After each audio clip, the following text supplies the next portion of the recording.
You're looking at a founder member of Cock and His Roaches. Now, just to refresh your memory, Cock and His Roaches was a beat group in Liverpool, was it 10 or 12 years ago? Later, of course, I joined Tony Snow and his Blizzards as a baby blizzard. You see, in those days, if you were aged between 14 and 20 and you came from a certain background, in other words, if you were a scruff, then you were in a beat group. It was estimated at one stage that there were 10,000 kids just like me playing in beat groups in Liverpool. We all came here. This is the most famous musical instrument shop in the world, Frank Hess's.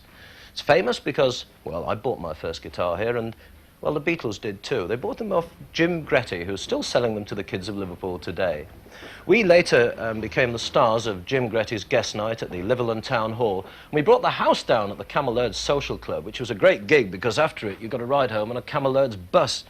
Now, the Beatles went on to do slightly better things, but what about the rest of us? What about the 10,000 beat men of those days who so nearly made it, but didn't?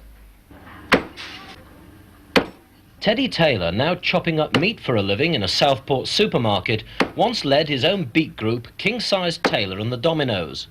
They sold 1 million records on the continent, but never hit the big time here.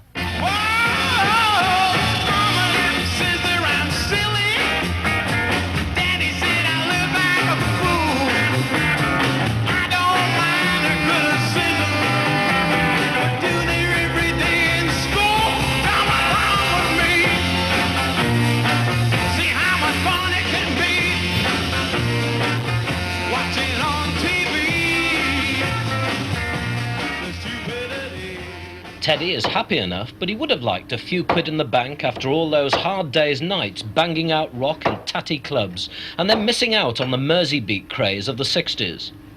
Well, now Teddy has had some luck. It's just possible after all these years that he might get his just reward.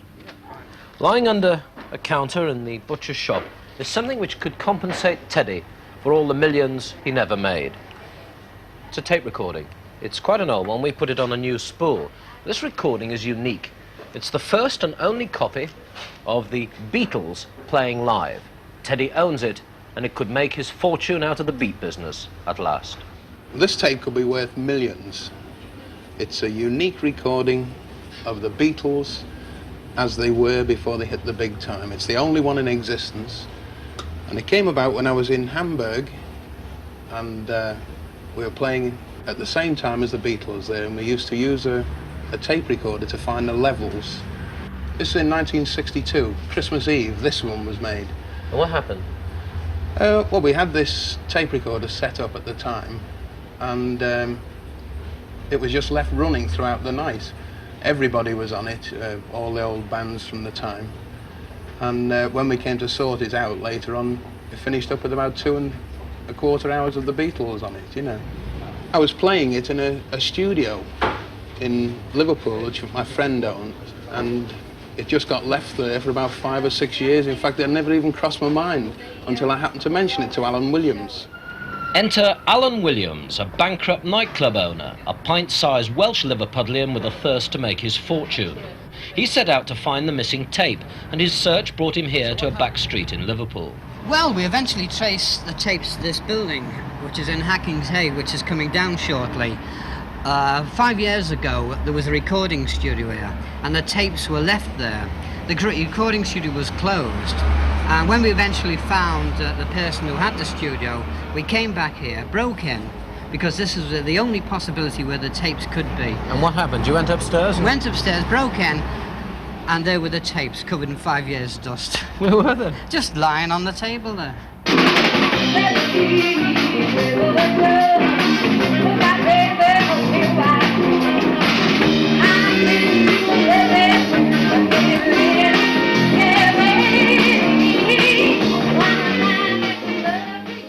Williams once managed beat groups, owned beat clubs, promoted rock festivals with a panache which made him a living legend in Liverpool.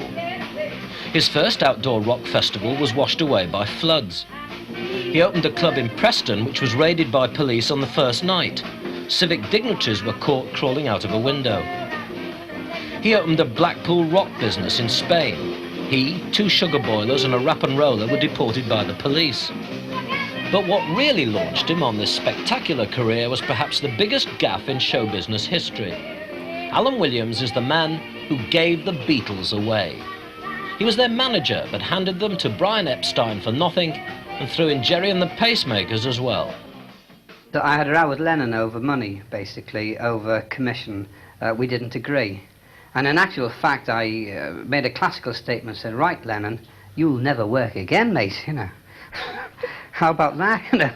I've been hurt twice, I can honestly say. One is the reception for A Hard Day's Night, that everybody in Liverpool appeared to be invited, except me. And the other time was rather amusing when I come to think back of it. It was the Sunday night at the Palladium, the first night, Sunday night at the Palladium, and they went down big, and I just picked up my shoe and threw it at the television. And that was about it. No wonder Alan Williams has a vested interest in the newly discovered Beatles tape. He and King Size now have one last chance to salvage something out of their failure to make their fortunes from the Mersey sound.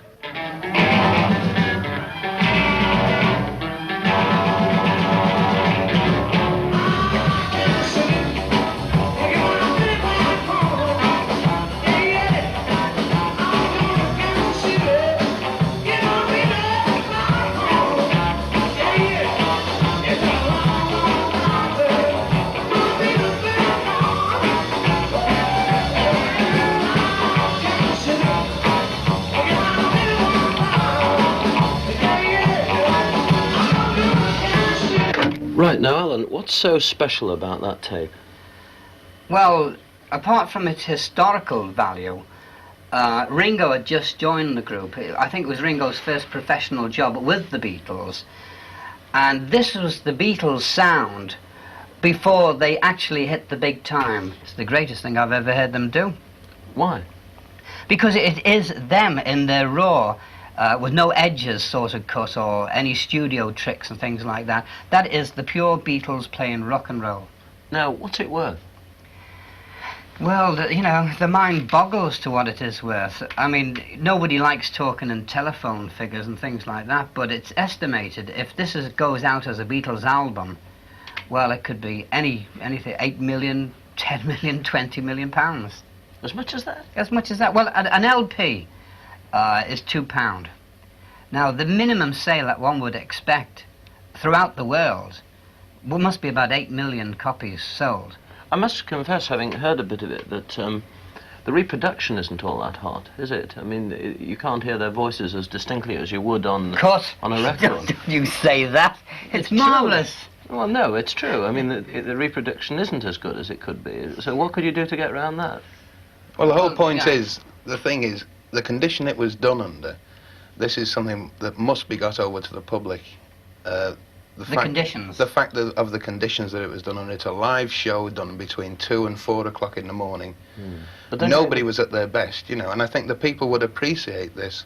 What has been the major difficulty, then, that you've faced in getting this marketed? The major difficulty is that people were, record companies were frightened, it appeared, to touch it because of the legal aspect, copyrights and whether we were legally, you know, involved to be able to do this. Now, you eventually managed to get to the Beatles, didn't We you? eventually got right to the top to the Beatles, and I had a fantastic meeting with Ringo and George. We hadn't met for 5 years, and we were there for 4 hours talking about old times.